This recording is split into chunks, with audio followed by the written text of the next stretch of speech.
이 시간 저희들이 느헤미야서 13장을 읽었습니다.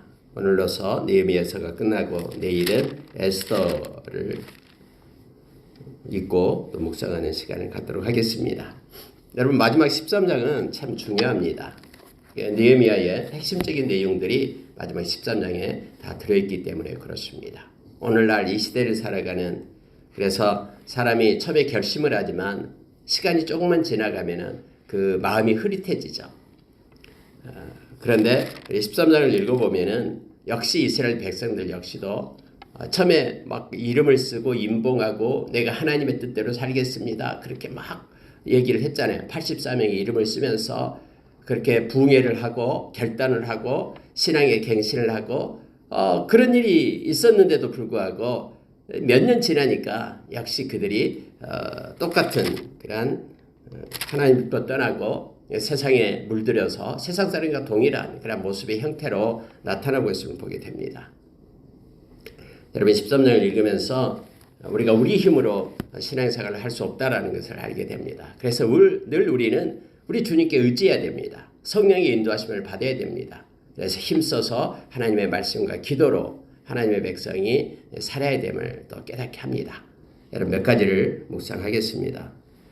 여러분, 13장에 보면은 특히 대제사장 엘리야십이 나옵니다. 이 엘리야십이 잘해야 되는데 그가 하나님의 말씀을 붙들고 하나님의 말씀을 가르치고 또 교훈하고 그렇게 살아야 될 책임이 있는 대제사장인데 그가 그렇게 그런 삶을 살지 못합니다. 서기에 보니까는 이 엘리야십이 도비야와 친한 관계, 서로 연락하면서 지내는 관계다라고 표현하고 있죠. 이 도비야는 암몬 사람이거든요. 암몬의 지도자거든요. 또 뒤에 보니까는 또 엘리야십의 아들 중에 또 한 사람이 또 산발랏의 사위가 되었다라고 말하면서 또 산발랏하고 같이 친하는 그런 삶을 사는 이 엘리야십 대제사장의 모습을 보게 되죠. 결국은 여러분, 성벽이 건축되지 못하게끔 그렇게 방해를 했던 사람들이 바로 이 도비와 산발랏, 게셈, 이 사람들이었거든요. 근데 이 나쁜 악한 사람들과 서로 연락하면서 사돈관계를 맺으면서 그렇게 행한 것이 다름도 아닌 대제사장 엘리야십 가문이었거든요. 그래서 여러분, 이 사실을 알게 되고 또 느헤미야가 그것 때문에 가슴을 치면서 또 이를 조정하고 바로잡는 그런 내용이 바로 13장에 나오고 있습니다. 특히 여러분, 이 시대를 살아갈 때 영적 리더들이 중요합니다. 교회에서 직분자들이 중요합니다.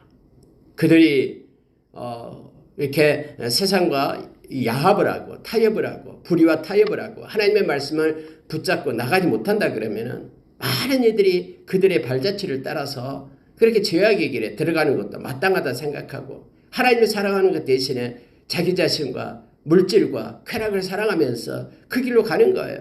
교회가 거룩을 잃어버리고 교회가 주님이 주시는 그런 말씀을 저버린다 그러면 이미 교회가 아니다라는 걸 우리 너무나 잘 압니다. 그래서 여러분, 우리가 13장 묵상할 때마다 참 우리가 영적 리더들을 위해서 이 땅에 목회자와 선교사와 또 직분자, 장로님, 권사님들을 위해서 우리가 힘써 기도해야 됨을 알게 합니다.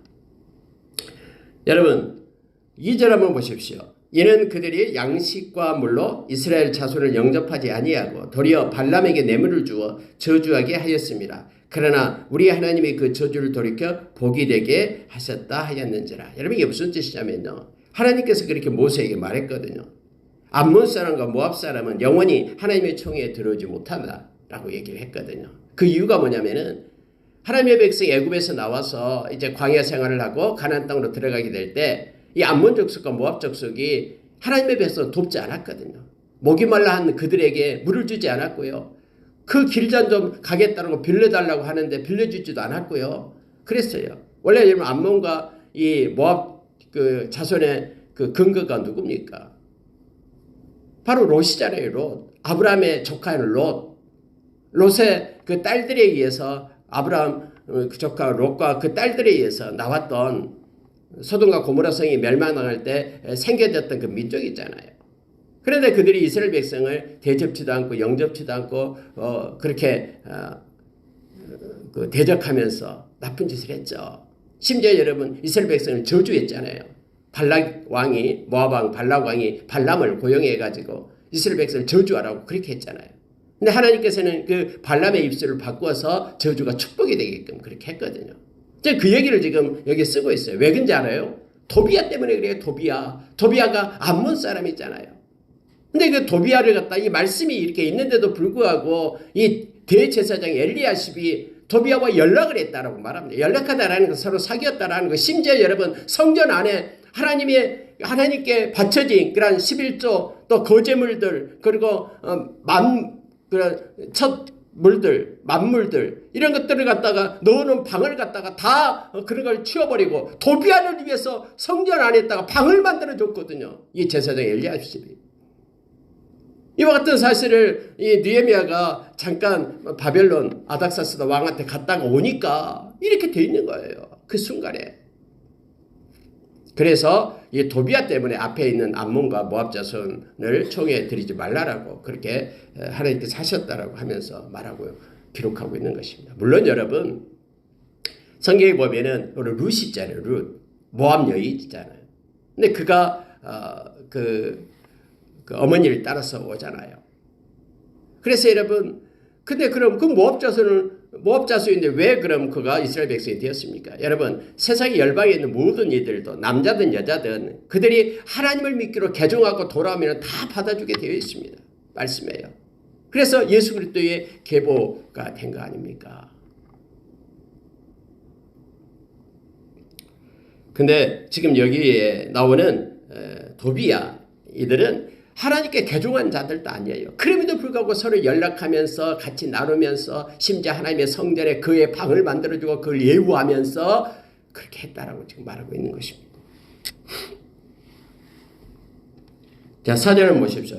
이전에 우리가 하나님의 전에 방을 맡은 제사장 엘리야십이 도비야와 연락이 있었으므로 도비야를 위하여 한 큰 방을 만들었으니 그 방은 원래 소재물과 유황과 그릇과 및 레위 사람들과 노래하는 자들과 문지기들에게 11조를 주는 곡물과 새 포도주와 기름과 또 제사장들에게 주는 거제물을 두는 곳이라. 당연히 하나님의 영광을 위하여 일하는 사람들을 위한 그런 방이었는데 그걸 다 치워버리고 도비야를 위해서 하나님을 믿지 않고 하나님의 백성을 그렇게 억압하고 핍박하는 도비야를 위해서 이 제사장이 방을 만들어줬다라고 말하고 있는 거예요. 자, 여러분 느헤미야가 돌아왔습니다. 7절에 보십시오. 예루살렘에 이르러서야 엘리야십이 도비야를 위하여 하나님의 전뜰의 방을 만든 악한 일을 안지라 이렇게 되겠죠. 이건 악하다라고 지금 말하고 있는 거예요. 성경이요. 하나님께 영광 돌린 것 대신에 사람을 보면서 그가 권세가 있으니까는 알랑거리면서 야합하고 사람을 두려워하는 모습이잖아요. 하나님을 두려워하지 않고요. 제사장이 하나님을 섬겨야 될 그가 하나님을 두려워하지 않고 사람을 두려워하는 이런 악한 일이 있었다라고 하나님의 성전에서 지금 그렇게 말하고 있는 것입니다. 오늘날도 저와 여러분이 갈라디아서 1장 10절의 말씀처럼 사람을 좋게 하랴 하나님을 좋게 하랴 사람을 기쁘게 했다면 나는 그리스도의 종이 아니다라고 고백하는 바울 사도처럼 또 사도행전 4장 19절에서 사내들인 공회들 앞에 선 베드로와 요한처럼 하나님 앞에서 너희 말 듣는 것과 하나님 말씀 듣는 것 어느 것이 옳은가 판단하라. 우리는 하나님의 말씀을 전하지 않을 수 없다 라고 말한 그러한 베드로와 요한처럼 하나님을 바라보는 자가 되어야 됨을 알게 합니다. 앞으로는 수없이 많은 이들이 사람을 보며 세상을 보며 이 두려움과 이러한 그들의 미혹 가운데 빠지게 돼서 믿음을 떠나게 된다라고 디모데전서 4장에서 1절에서 5절 사이에서 말하고 있잖아요. 지금 여러분 엘리야십이 약한 일을 했다라고 지금 말하고 있는 거예요. 도비야가 권세가 있으니까 힘이 있으니까 암몬 사람의 지도자니까 하면서 그를 예우해서 하나님께 영광 돌려야 될 그 방을 치워주고 이런 일이 있었다라고 지금 성경 말하고 있으면 보게 됩니다. 잠언서 29장 25절에서 사람을 두려워하면 올무에 걸립니다. 죄에 빠집니다. 그러나 하나님을 의지하는 자는 안전함을 성경은 가르쳐 줍니다. 그래서 여러분 느헤미야 한번 보시기 바랍니다. 자, 8절 보세요. 내가 심히 근심하여 도비아의 세간을 그 방 밖으로 다 내어 던지고 명령하여 그 방을 청결하게 하고 하나님의 전에 그릇과 소재물과 유황을 다시 그리로 들여놓았느니라. 느헤미야가 와서 원위치 시킨 거예요. 대제사장은 그 성전을 이렇게 주관하고 또 이끄는 사람이잖아요. 근데 대제사장이 이런 엉터리 같은 그런 성전 경영을 하고 있으니까 느헤미야 총독이 와가지고는 이것들을 갖다 다 없애버리는 거예요. 하나님 앞에 맞지 않으니까. 여러분, 이게 있습니다. 우리가 때로는 부딪히는 것이 있어요. 세상의 법이 있어요. 하나님의 법이 있어요. 그러나 세상의 법이 하나님의 법에 충돌하지 않으면 당연히 우리는 하나님의 법, 세상의 법도 순종해야 됩니다. 세금도 내야 되고요. 해야 돼요. 그러나 이 세상의 법이 하나님의 법에 충돌하면 우리는 하나님의 종들이기 때문에, 하나님의 자녀이기 때문에, 백성이기 때문에 하나님의 법을 따라가야 되는 걸 알게 됩니다. 하나님의 법은 뭐냐면은 이 성전에 있는 그곳이 하나님의 영광을 위하여 쓰여져야 되잖아요. 믿지도 않는 도비아를 위하여 방을 내준다는 것도 말이 안 되죠. 그래서 물론 그때 대제사장이 성전을 관할할 수 있는 권리가 있었지만은 그가 이렇게 하나님의 법에 잘못되기 때문에 느헤미야가 가서 그들의 세간을 갖다 도비아의 세간을 땅에 던지고 원위치시키는 모습을 좀 보게 됩니다. 여러분 10절 한번 보시기 바랍니다. 내가 또 알아본즉 레위 사람들이 받을 몫을 주지 아니하였으므로 그 직무를 행하는 레위 사람들과 노래하는 자들이 각각 자기 밭으로 도망하였기로 내가 모든 민정들을 꾸짖어 이르기를 하나님의 전이 어찌하여 버림바 되었느냐 하고 또 레위 사람을 불러 다시 모아 제자리에 세웠더니. 여러분 개혁은 제자리로 돌아가는 것이 개혁입니다. 저와 여러분이 말씀으로 돌아가고 믿음으로 돌아가고 하나님의 은혜로 돌아가고 이렇게 돌아가는 것이 개혁입니다. 원위치로 이탈되었던 우리의 일상을 추스려서 묶어서 하나님 앞으로 돌아가는 것이 그것이 회개고 그것이 개혁임을 성경은 이 말씀 속에서 우리에게 가르쳐 주는 거예요. 여러분 보니까 몇 년 지나지도 않았는데 또 이 네 사람들이 없어요. 성전에 없어요. 제사장들도 떠나고요. 근데 성경은 말하기를 그들이 받을 몫을 주지 아니하므로 백성들이 그들에게 11조를 줘서 그들이 먹고 살아야 되는데 백성들이 하나님 앞에 나와서 예물을 드리지 않으니까 이 네 사람이 먹을 것이 없으니까 자기들의 밭으로 도망갔다고 얘기합니다. 먹고 살기 위해서. 각각 자기 밭으로 도망하였기로 이렇게 되어 있습니다. 여러분 어쩌면은 이 엘리야십은 핑계를 댈지도 몰라요. 이 네 사람들이 다 도망가 버리고 이 방은 텅텅 비어 있으니까 그거 좀 도비아에게 좀 주면 어떠냐고 하면서 도비아에게 얼마 돈을 받고 뭐 임대를 했는지 어쩐지 알 수 없습니다만은 뭔가를 했을 거예요. 이건 사람의 인본주의 생각이죠. 상황과 환경이 따라가는 것은 인본주의 생각이에요. 하나님의 말씀을 따라가는 것이 신본주의죠. 죽는 한이 있더라도 하나님의 말씀을 붙잡고 나가는 것이 신본주의죠. 그러나 환경과 상황에 따라서 내가 춤추면서 그렇게 신앙생활을 하는 것은 이게 인본주의죠. 저와 여러분은 신본주의 신앙을 가진 사람들이 되어야 됩니다. 분명합니다. 그래서 하나님의 방법으로 하나님께서 어떻게 하실 텐데 그들이 상황을 보고 그냥 떠난 거예요. 그리고 대제사장 엘리야십도 상황을 보고 그렇게 도비아에게 방을 내준 거예요. 그럴 수밖에 없었다라고. 다른 사람 다 그러는데 여러분 99명이 이 길을 가더라도 하나님 말씀이 아니면 멈춰 서야 되고 나 혼자라도 이 진리를 따라 가야 되는 거예요. 이것이 성경이 가르쳐주는 진리를 따라 진리를 파수하는 길입니다.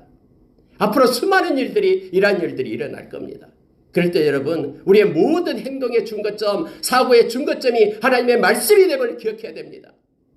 그렇지 않을 때는 다 무너져 내리고 다 미혹받아서 지옥 백성 되는 거예요.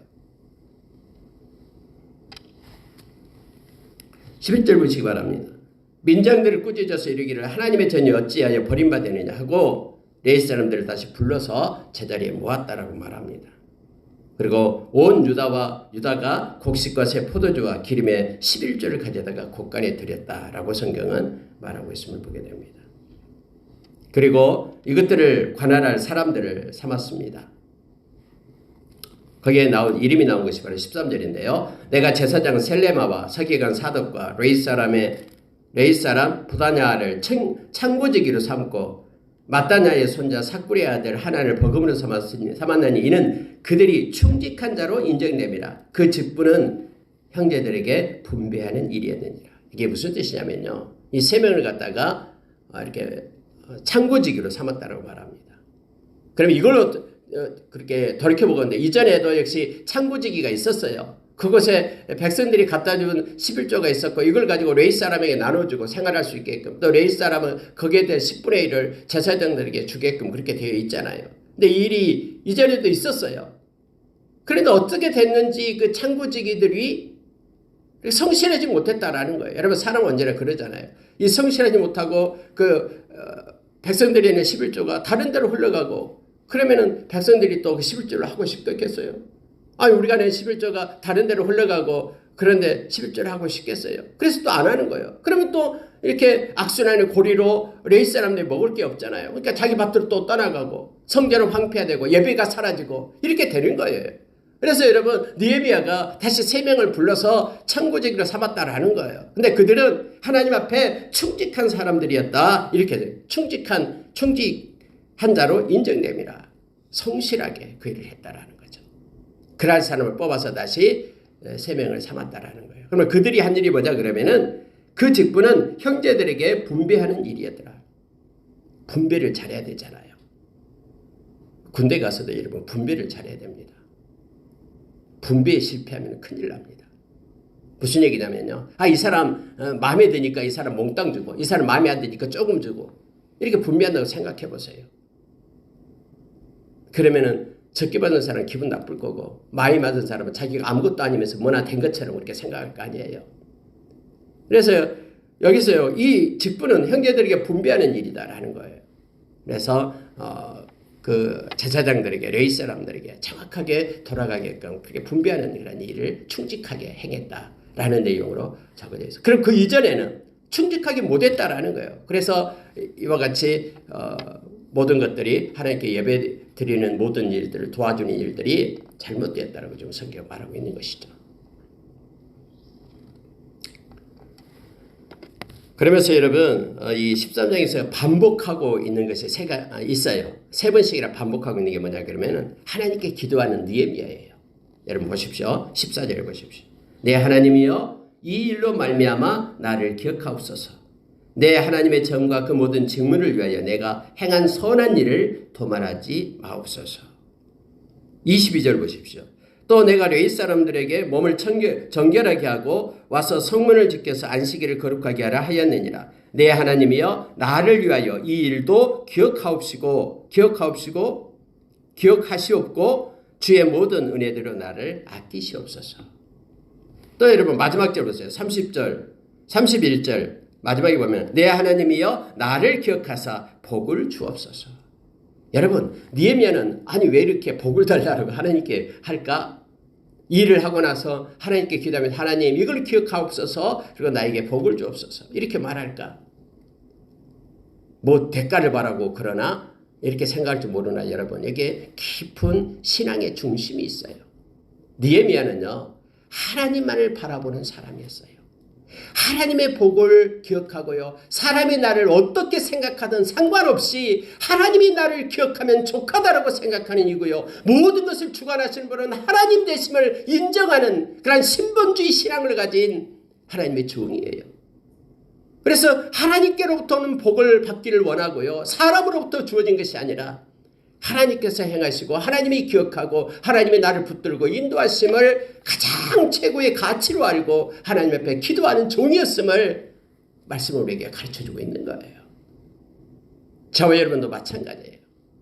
사람한테 손 내미는 자가 아니라 하나님 앞에 엎드려 하나님의 복을 구하고 하나님이 기억하시면 족하다라고 생각하며 사람이 때로는 섭섭하게 할지라도 사람이 인정해 주지 않을지라도 그것 때문에 불평하고 원망하는 자가 아니라 하나님께 나와서 하나님께 기도하고 하나님을 의지하고 하나님께 의탁하고 하나님의 때를 기다리는 믿음의 사람이 되어야 됨을 알게 합니다.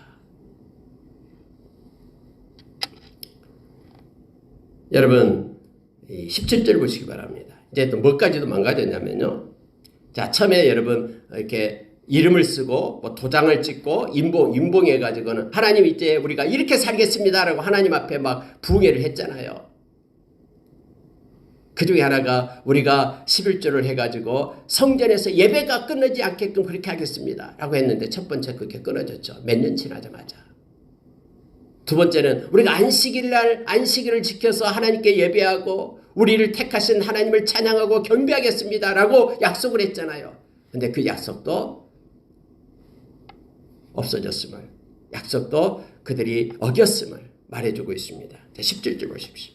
내가 유다의 모든 귀인들을 꾸짖어 그들에게 이르기를 너희가 어찌 이 악을 행하여 안식일을 범하느냐, 너희 조상들이 이같이 행하지 아니하였느냐 하면서 그들도 역시 이제는 안식일날 하나님 앞에 와서 우리를 구원해 주신 백성 삼아 주신 하나님께 감사하고 예배를 드리는 것을 멈췄다라는 거예요. 자, 그러면 그들이 보십시오. 뭐라고 얘기하냐면 이렇게 되어 있습니다. 19절이에요. 안식일 전 예루살렘 성문이 어두워 갈 때에 내가 성문을 닫고 안식일이 지나기 전에는 열지 말라 하고 나를 따르는 종자 며칠 성문에 세워 안식일에는 아무 짐도 들어오지 못하게 하였으므로 장사꾼들과 각양 물건 파는 자들이 한두 번 예루살렘 성 밖에서 잠으로.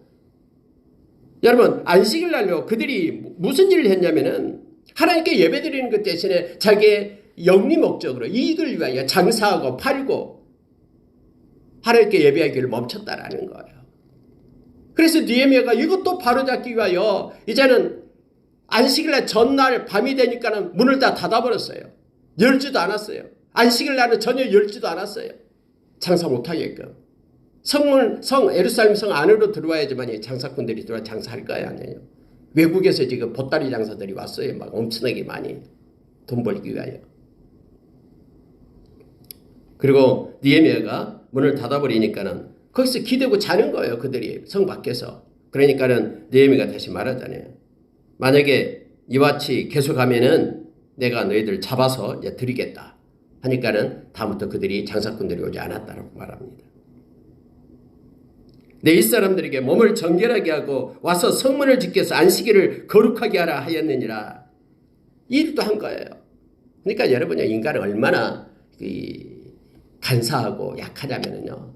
아니 그렇게 막 부흥회를 하면서 눈물을 흘리면서 회개하면서 하나님을 바라보면서 그렇게 막 도장까지 쓰고 막 찍고 이름까지 써가지고 하나님 앞에 마음을 다 들여놓고 아니 몇 년 지나니까는 도로 원상태로 돌아오는 거예요.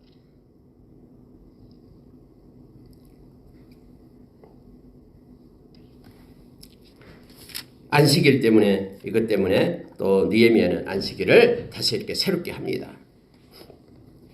또 하나가 있습니다. 이제부터는 우리가 이방 사람들에게 내 딸과 또 아들을 서로 통혼하지 않겠습니다라고 약속했잖아요.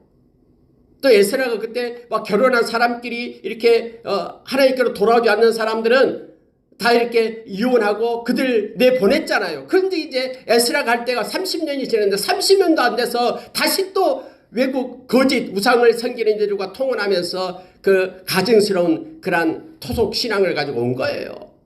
이건 느헤미야가 말하죠. 근데 그것도 누가 앞장서냐면 바로 제사장 엘리야십 그의 아들이 산발락과 결혼시켰다고 사위가 되었다고 말하고 있잖아요. 그래서 이것 때문에 느헤미야가 또 가슴을 치면서 하나님 앞에 엎드리잖아요. 그러면서 그들에게까지 저주까지 했다고 성경이 지금 말하고 있습니다. 내가 그들을 책망하고 저주하며 그들 중 몇 사람을 때리고 그들의 머리털을 뽑고 이르되 너희는 너희 딸들을 그들의 아들들에게 주지 말고 너희 아들들에는 너희를 위하여 그들의 딸을 데려오지 아니하겠다라고 하나님께 가리켜 명세하라 하면서 다시 한번 하나님께로 돌아올 것을 외치고 있잖아요. 이러한 갱신을 느헤미야서 13장에서 마지막으로 또 하고 있습니다. 그러고 나서 느헤미야가 31절 마지막 절에 내 하나님이여 나를 기억하사 복을 주옵소서. 하나님이 저는 사람이 주는 복, 세상이 주는 복 원치 않습니다. 하나님께서 나를 기억해 주시고 내가 말씀 안에 있는 것을 기억하시고 하나님이 나에게 복을 주옵소서 라고 3번씩이나 그렇게 기록하면서 그렇게 끝나요. 이렇게 마무리를 하지 않고서 끝나버립니다. 근데 마무리가 그거예요. 하나님의 백성은 하나님께로 오는 복을 구해야 되고 사람에게 구걸하지 말고 의지하지 말고 두려워하지 말고 하나님의 기억하심에 기뻐하며 하나님께 기도하고 하나님의 복을 구하는 자가 될 것을 마지막 이 13장은 우리에게 가르쳐 줍니다. 오늘 하루도 저와 여러분이 사람을 보고 세상을 보고 두려워하는 자가 아니라 요한복음 16장 33절의 말씀처럼 너희는 담대하라 내가 세상을 이겼노라라고 우리 주님께서 우리에게 가르쳐 준 것처럼 이 세상에 비록 우리가 살고 있지만은 담대함으로 우리 주님과 동행하며 주님이 주시는 그러한 은혜와 힘으로 오늘 하루도 승리하는 우리가 되기를 원합니다. 기도하겠습니다.